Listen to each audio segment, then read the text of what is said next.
Sakšu es laikam no savas puses par tām tendencēm, ko mēs, ar ko sākas mūsu darbs, tas ir ar iesniegumu un darbu ar sabiedrību. Un šogad mēs izdarījām savādāk mūsu informācijas un datu pasniegšanā, salīdzinot ar diezgan ievērojamu laika periodu, tas ir no 2007. Gada, kādas tendences attiecībā uz iesniegumu saņemšanu, uz lietas izskatīšanu un arī pārbaudes veikšanu mums ir, lai būtu pilns priekšstats salīdzinājumā ar iepriekšējiem gadiem. Gribētos pateikt, ka 14. gadā mēs saņemam diezgan daudz privātpersonu iesniegumu skaitu, tas ir 1164 iesniegumi. Šeit gan ir jāizdala iesniegumu skaitu no fiziskam un no juridiskam personam, un ja mēs sadalītu, tad šī situācija 208 iesniegumi bija saņemti no juridiskam personam un 956 no fiziskam personam. Vai tas ir daudz, vai tas ir maz, mēs informatīvajā ziņojumā arī atspoguļojam, un kolēģi jau izdalīja tas, jūs varat arī salīdzināt. Pieaugums ir gan uz juridisku, gan uz fizisku personu saņemtiem iesniegumiem.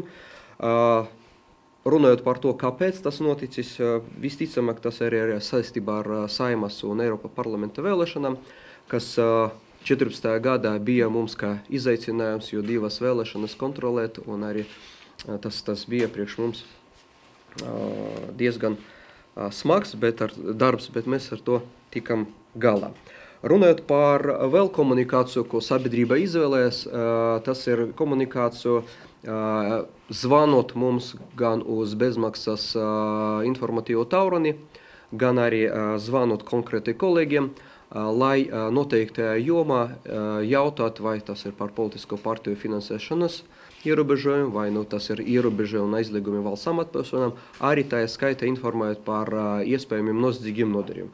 Un šī situācija, to zvanu skaits ir pietuvojas 2000, bet šī situācija mums gan tas ir par prieku, jo mēs varam uz to rēģēt arī operatīvi.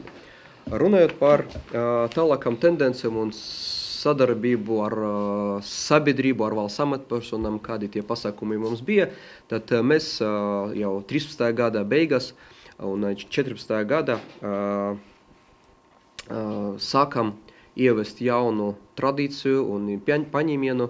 Tas ir informatīvās dienas reģionos, un 14. gada ietvaros tie bija divi – Kuldīga un Valmiera, Vidzeme un attiecīgie Kurzeme, kur par noteiktā reģionā problemātiku mēs runājam, informējam sabiedrību, par kuram institūcijām vairāk vai mazāk sūdzības bija, kādas tas sūdzības pēc būtības bija un tā tālāk.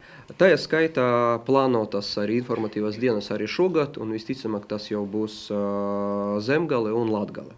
Kas attiecas uz sociālām kampaņām, tad ar vēlēšanas agitācijas beigām un ar vēlēšanām 3. oktobrī mēs uzsākam sociālo kampaņu Korupcijas līdenis ceļš attiecībā uz sabiedrisko transportu Rīga un Daugavpili. Daugavpili tāpēc, ka tas ir otrā lielākā pilsēta, un vēl arī materiāli, kas mums bija iepriekšējos gados attiecībā uz Daugavpili, parādīja, ka tur arī ir nepieciešams to sociālo kampaņu arī